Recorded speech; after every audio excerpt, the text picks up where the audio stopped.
Ito po, meron ng formal na ngayong resolution sa Congress para imbestigahan yung mga project sa Davao, lalo sa distrito ni Congressman Pulong Duterte. Tapos ngayon, ito pong grupo ho ni na Congressman Antonio Tino ng ACT Teachers Party List at kanyang kasamahan ay nagpunta na rin.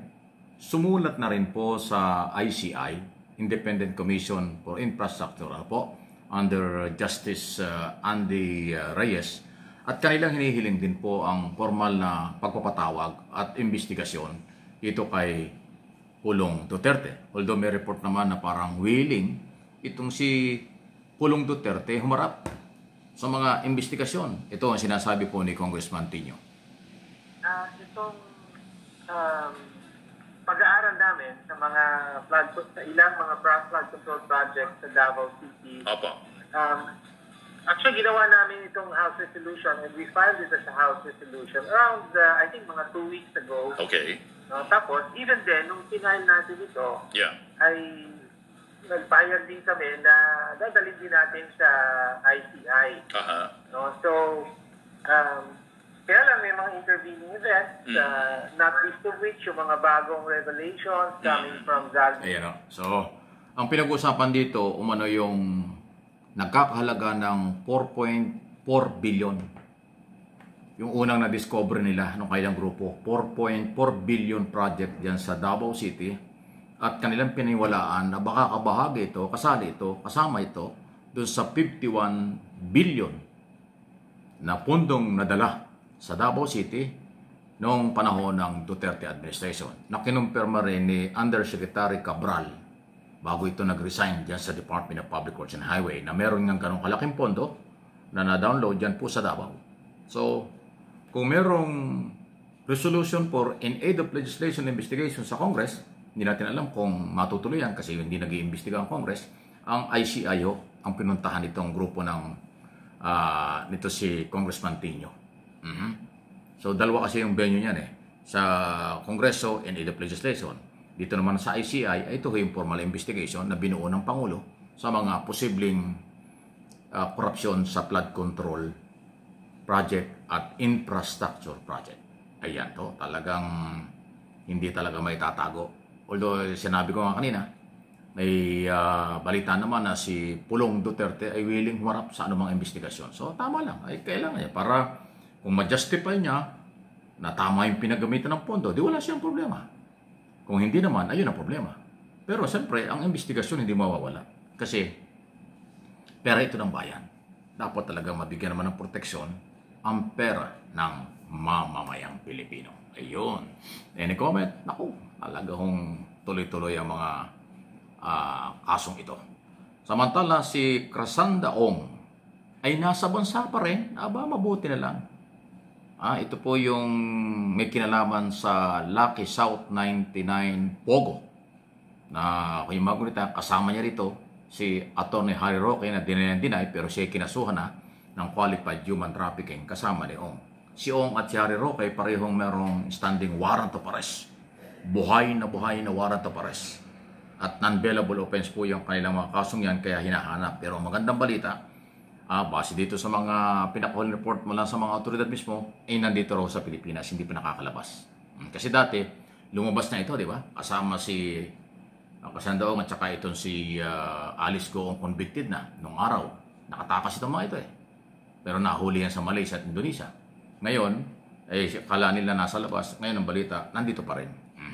Ito nga po ay matapos na mayroong warrant of arrest na galing sa Regional Trial Court Pasig City, RTC Pasig City, na may hawak po ng mga kaso tungkol sa Pogo.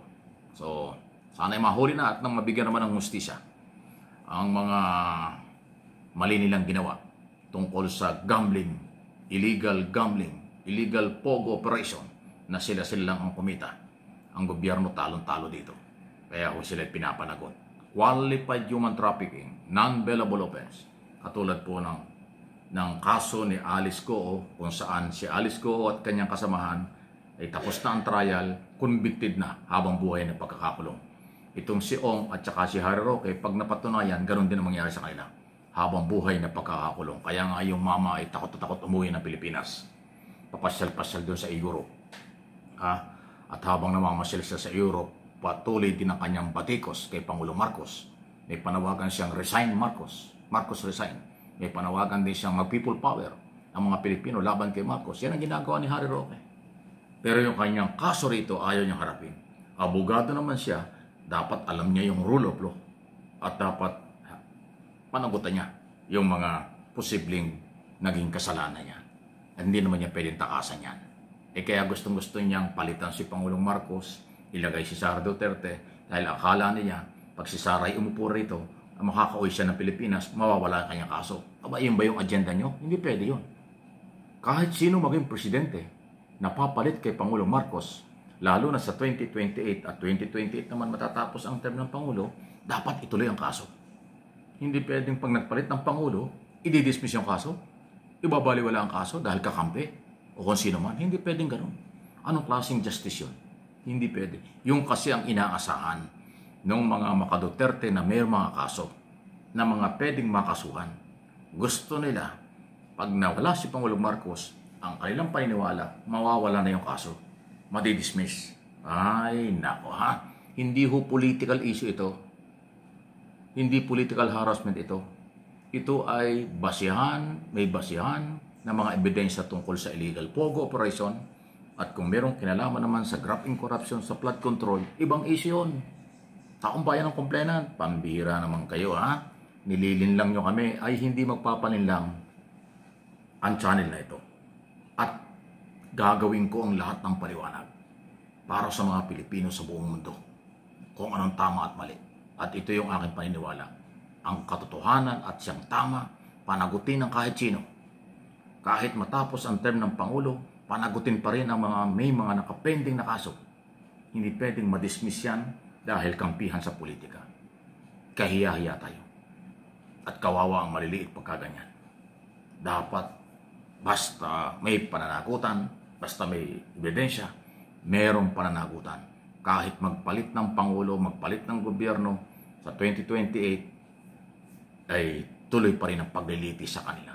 Maling-mali yung sa pantaha at paniniwala ng mga followers nila na pag si Sara ay umupo, pag si Sara at sila naghawak ng kapangyarihan, kaya nga hindi sila masuportahan ng bayan. Yung yata nga kailang gusto mangyari, madismiss ang lahat. Huwag ganon. Hindi papayag ang mga Pilipinong biktima, hindi papayag ang mga Pilipinong may-ari ng pera na mababaliwala na lang ang pananagutan under the law ng mga kawatan, ng mga abusado, ng mga corrupt government official. Kahit sino pa sila. Yan po ang maliwanag. Okay? Please like and share ang ating mga topic.